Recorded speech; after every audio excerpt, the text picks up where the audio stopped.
지역의 이슈를 짚어드립니다. 헬로 이슈 토크 함께 하시죠. 최근 국회에서 내년도 원전 예산에 전액 삭감이 거론되면서 원전 산업 제도약을 내걸었던 경북도 계획에 빨간불이 켜졌습니다. 원전이 중지될 경우 경북의 차세대 에너지는 무엇일지 이야기 나눠보겠습니다. 엄재진 매일신문 북부지역 본부장과 함께 합니다. 네, 안녕하십니까? 예, 안녕하세요. 예. 네, 지난달 20일 열린 국회 산업통상자원 중소벤처기업위원회 전체 회의에서죠. 더불어민주당이 원전 관련 예산 전액을 삭감했다고 하는데요. 우선 어떻게 된 건지 먼저 설명해 주시죠. 예, 그렇습니다.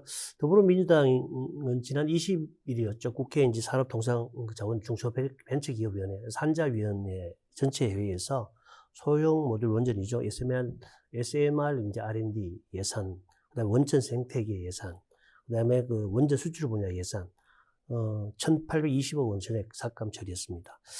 실제로 이제 산업부 원전 관련 예산이 모두 이제 한 7,500억 원 정도인데 네. 여기에서 이제 방사선 폐기물 관련 예산이라든지 원전 주변 지원 사업비 또는 이제 국제 협약으로 매년 내야 하는 어떤 국제 핵융합 실험로 분담금 이런 실제로 매년 빠져나가는 어떤 돈을 제외하고 한 예산의 한 70%를 삭감 처리하는 그런 결과거든요.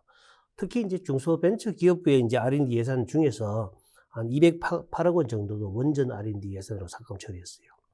실제로 이대로 이제 예결이나 국회 본회의를 통과하게 되면은 실제로 내년에 국내의 원전 어떤 연구 사업이라든지 각종 연구 개발 사업이라든지 원전 생태계 보건 사업은 사실 중단된다고 볼 수 있겠습니다.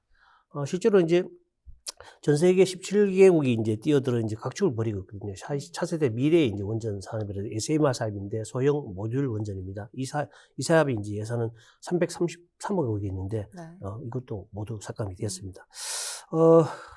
사실 이 부분은 이제 SMR 사업은 이제 국고 지원에 대한 민간 자금을 국고 지원에다가 민간 자금을 더하는 어떤 사업이거든요. 그래서 2028년까지 모두 3,992억 원을 투입하는 어떤 국책 사업이거든요. 이런 데도 불구하고 사실 야당에서는 전액 이제 삭감 처리하면서 내년부터 당장 이제 사업이 표류하게 되었습니다.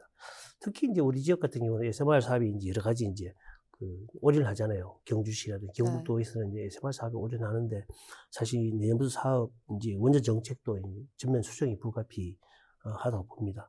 실제로 이제 소형 모듈 원전 사업은 차세대 미래 원전 사업이 보잖아요. 용량을 한 500kW 정도로 줄이고, 사실 냉각 그 기능도 사실 뭐 복잡한 안전장치가 불필요하단 말이에요. 자연적으로 이제 할 수 있고, 그래서 안정성의 문제기 때문에 전 세계적으로 굉장히 이제 각축을 벌이고 있는 그런 사업인데 예산이 전면 삭감이 됐습니다. 특히 이제 우리 당장 우리 지역 이제 울진 같은 경우는 내년에 이제 본격적인 공사에 들어가는 울진 이제 신한울 이제 3, 4호기가 있거든요. 여기에 이제 사실 이제 부품을 공급할 중소 중견 기업에 이제 그 보증보험이 있단 말입니다. 네. 거기에 들어가는 어떤 지원 예산 58억 원도 삭감이 됐어요. 그러다 보니까 당장 울진 주민들이 굉장히 반발하잖아요. 그래서 주민들 입장에서는 아직까지 이제 예결이라든지 본 예산이 있으니까 사실 여당에서는 좀 이렇게 폭넓게 보고 좀 이렇게 신중한 결정을 해야 된다라고 이제 촉구를 하고 있고, 또 사실 이제 주민들 같은 경우는 윤석열 정부 들어가서 친원전 정책으로 들어섰잖아요. 네. 사실 문재인 정부 때는 탈원전 정책이었단 말이에요. 그러다 보니까 여러 가지 원전 중단도 하고 했는데 이제 윤석열 정부 들어서면서 친원전 정책으로 바뀌면서 이제 다시 이제 원전이 가동이 되고 원전 생태계를 이제 다시 살리고 있단 말입니다. 그러다 보니까 울진 주민들 같은 경우는 원전과 관련된 어떤 주민들의 어떤 먹거리 생존 이게 굉장히 중요하단 말입니다. 그러다 보니까 민감하고, 특히 이제 SMR 소형 그 모듈 원전 같은 경우는 문재인 정부 때 2020년에 추진이 결정되고 또 지난 대선 때 이재명 더불어민주당 대통령 후보가 사실 공약으로 내걸었단 말입니다. 그렇다 보니까 이번 예산 삭감은 사실 이해할 수 없는 일이다라고 이제 반발하고 있는 상황입니다. 지역민 반응까지 설명해 네. 주셨는데요. 그럼 현재 이에 대해서 경북도의 반응은 좀 어떤지 궁금합니다. 그렇습니다. 경북도 같은 경우는 앞서 말씀드렸지만 SMR 그 원전에 경주하고 사실 올인하다시피 이제 굉장히 집중을 하고 있는 상황이거든요. 그러다 네. 보니까 이철우 경북도지사 입장에서 굉장히 황당한 일이다. 그래서 예산을 살리기 위해서 굉장히 노력하고 있습니다. 이철우 경북지사 같은 경우는 지난달 22일 국회를 이제 찾았어요. 찾아가지고 예산결산특별위원회 위원장이나 양당 여야 간사를 만나가지고 사실 또 이제 그 산자 위에서 전액 삭감된 어떤 원전 관련된 예산을 복원해달라고 굉장히 호소를 했습니다. 또 특히 양당 원내대표라든지 예산결산위원회 위원장, 뭐 양당 간사, 뭐 예산 관련 주요 인사들을 잇따라 계속 만났고, 실제로 이제 그 이철우 지사 같은 경우는 이들을 만나면서 국가 에너지 백년 대계인 원전 산업이다. 이런 어떤 예산들이 정치 논리에 휘말려서 안 된다라고 이제 강조를 했습니다. 특히 이제 홍익표 원내대표라든지 뭐 서삼석 예결위원장 이런 이제 그 야당의 어떤 그런 인사들을 만나가지고는 혁신형 모듈 원전이죠. 혁신형 소형 모듈 원전 ISMR 이 부분은 사실 여야 국회의원이 공동 대표로 있는 혁신형 SMR 국회 포럼이 있습니다. 여기서 결의되고 여기서 만들어져 가지고 사업이 추진되는 건데 이게 또 이제 아까 말씀드린 문재인 정부에서 2020년도에 사실 추진이 시작됐단 말입니다. 또 이재명 대표가 또 공약을 했고 이렇기 때문에 여러 가지 이제 그런 배경을 설명하면서 내년에 본격적인 R&D 사업이 추진되는데 이런 예산마저도 전액 삭감되다 이런 아쉬움을 포함해서 이제 그 예산의 복구를 강조를 했습니다. 특히 SMR 관련 사업 대부분은 지난해 대선 당시에 이제 어떤 이재명 대표가 공약을 했기 때문에 야당 차원에서 대승적인 차원에서 이제 야당이 협조를 해서 이제 예산을 복원시켜 달라라는 것을 주문을 했고, 특히 이제 이철우 지사 같은 경우는 세계 강대국들이 이제 SMR 어떤 이제 원전 시장 선점을 위해서 노력하거든요. 우리나라도 SK를 대표 기업으로 해가지고 사실은 뭐 11개 기업, 그다음 11개 기관, 41개 기업들이 이제 참여를 해가지고 SMR 모듈 원전 시장에 이제 뛰어들고 있거든요. 그렇기 때문에 사실은 우리나라의 원전 수출이라든지 또 이제 기술 혁신, 골든타임 뺏는 일이다. 예산이 없어지면은. 그러니까 초당적인 협력이 필요하다. 이렇게 강조를 하고 있는 그런 상황입니다. 네, 원전 산업 문제는 앞으로 계속 그냥 지켜봐야 할 것 네, 같고요. 맞습니다.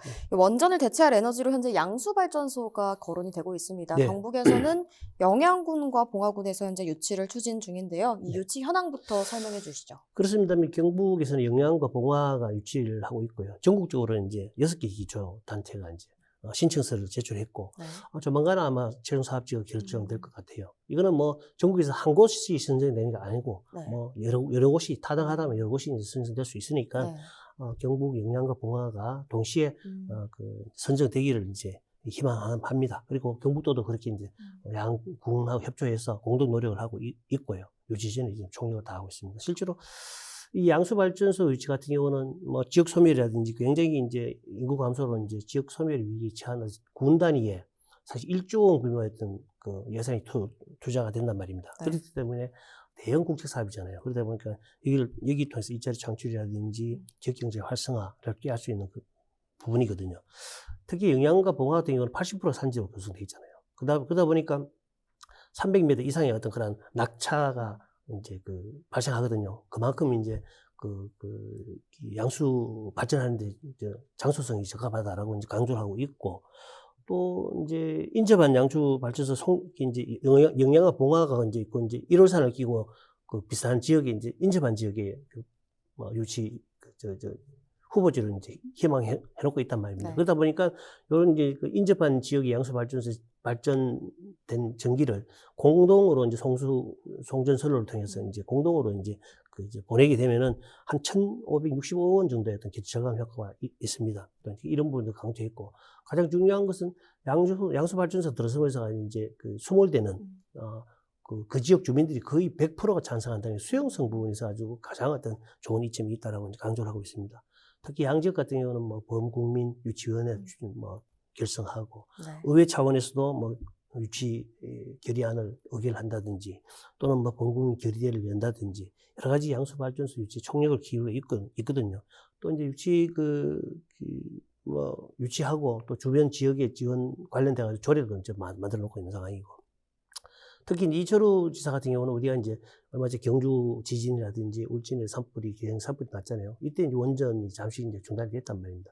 어떻든지 간에 우리 경북 지역의 12기의 원전에서 만들어진 어떤 전기 생산량이 대부분의 절반 이상이 사실 서울 수도권에서 사용하고 있거든요. 네. 그만큼 우리 지역에서는 국내 전력 생산이 굉장히 중요한 지역이다. 그런 어떤 지역의 중심에서 또 영양과 봉화에서 어떤 그런 양수 발전소가 만들어진다면은 여러 가지 시너지 효과가 있다 이렇게 강조하고 있습니다. 네, 그럼 이번에는 수소 산업도 예. 알아보겠습니다. 이 수소가 석유의 뒤를 잇는 대표적인 차세대 에너지 가운데 하나인데요. 네. 경북도가 지난 9월에 이 수소 경제 대전환을 발표하고 관련 산업 육성에 적극적으로 나서고 있는데요. 이 경북도의 수소 산업 전망도 한번 짚어주시죠. 실제 수소 같은 경우는 석유를 잇는 어떤 차세대 에너지라고 이제 손꼽 이제 인정하고 있는데 온실가스를 발생시키지 않고 매우 높은 연료 효율을 가지고 있지만 또 사실 생산과 유통이라든지 또 사용 편의성에 있어서 좀 이렇게 낮은 어떤 수수를 보이기 때문에 끊임없는 연구가 필요하다는 그런 예제입니다. 실제로 지금 사용하고 있는 수소는 두 가지인데 부생 수소라든지 계질 수소가 있거든요. 두 가지가 있는데 전체 수소의 한 96% 정도 차지하고 있고요. 부생 수소 같은 경우는 화학이라는 철강 제품을 생산하는 과정에서 발생하던 수소거든요. 그러다 보니까 생산 단가는 낮지만은 순도라든지 생산량이 많지 않은 단점이 있습니다. 계질 수소 같은 경우는 화석 연료를 이용해가지고 이제 생산하고 있거든요. 근데 이 두 가지 수소 모두 수소를 생산하는 과정에서 사실 온실가스가 발생해요. 그러다 보니까 사실 이제 친환경 에너지로 활용하는 어떤 그런 부분에 있어서는 좀 안 맞다. 그래서 이제 다만 이제 미래 에너지 대체원으로 수소를 이용해야 된다는 부분 목소리 있으니까 여기에 대한 어떤 그 활용 방안이라든지 개발 이런 부분을 굉장히 연구하는 게 중요하다고 보고 있고요. 특히 그런 과정에서 경북에서는 9월 달에 수소 경제 대전환을 선포했어요. 네. 그리고 관련 산업을 육성하고 있는데요. 지역 내 원전에서 이제 생산된 전기로 이제 물을 전기 분해해서 수소를 생산해내겠다는 어떤 그런 계획이고 실제로 유통이라든지 기업 육성 이런 부분까지 추진할 계획을 세우고 있습니다. 대구 같은 경우는 이제 수소를 사용하는 활용처 부분에 이제 해가지고 일단 4개 정도의 수소 어떤 그 충전소를 만들어서 또 수소 버스를 이제 이용해서 운영을 하겠다. 또 이제 자동차 부품 업계의 연구 개발에도 좀 지원하겠다고 밝히고 있고, 다만 이제 배관만 등을 이제 이용한 유통과 천연가스를 이제 이용한 수소 생산에 나섰던 한국가스공사는 일단 수소 생산을 이제 후순으로 이제 미루는 상황입니다.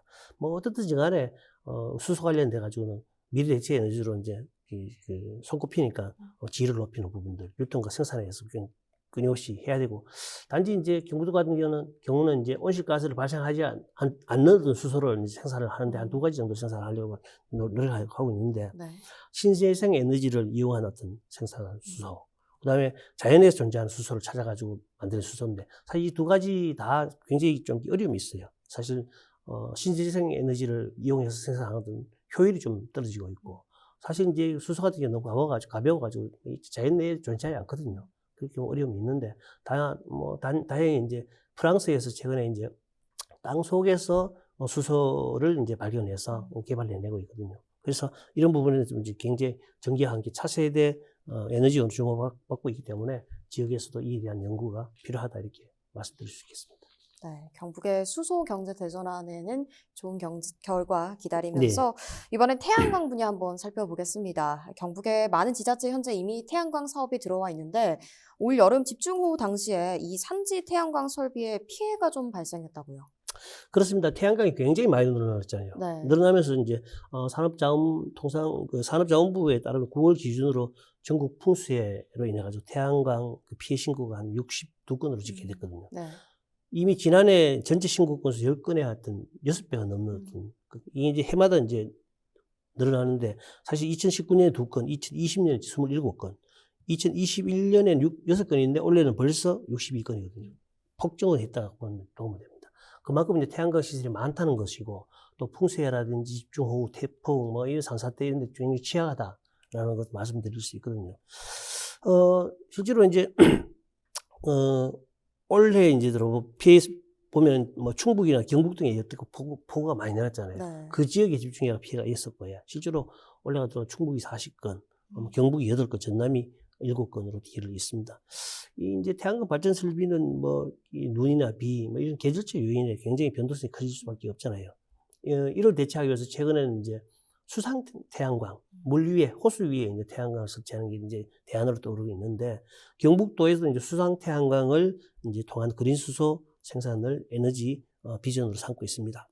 수상 태양광은 사실 육상 태양하고 달라가지고 그 산이나 농지를 이용하는 어떤 갈등 이런 것들은 사실 없고요. 다만 이제 그렇다 보니 가격 경쟁은 사실 높고, 네. 다만 이제 전용 모듈을 사용해야 되죠. 또 수도용 어떤 그런 기자재 사용해야 되기 때문에 당초에 접은 설비비가 좀 상대적으로 비싸고, 또 이제 수전해를 계속 설비를 가동하기 위해서는 이제 전력을 공급해야 되거든요. 여기에 대한 기술력, 그다음에 인프라도 같이 해야 되기 때문에 한계가 좀 있다고 보면 되거든요. 그렇다 보면은 어떻든지 간에 태양광은 산지나 농지에서 만들어진 태양광을 주로 이제 사용할 수밖에 없는데, 그렇다면은 이제 지자체에서는 이미 이제 설치된 산지, 농지의 태양광을 관리를 잘해서 아직 뭐 사고 없는, 그다음에 피해 없는 그런 어떤 안정적으로 이제 전기를 공급할 수 있는 시설이 될 수 있도록 해야 될 것 같습니다. 네, 수상 태양광까지 설명해 네. 주셨는데요. 이번엔 풍력 발전 분야로 넘어가겠습니다. 경북 지역 곳곳에서 이 풍력 발전 단지 조성 사업을 두고 사업자와 주민 간의 갈등이 이어지고 있다고 들었습니다. 대표적인 사례로는 뭐가 있을까요?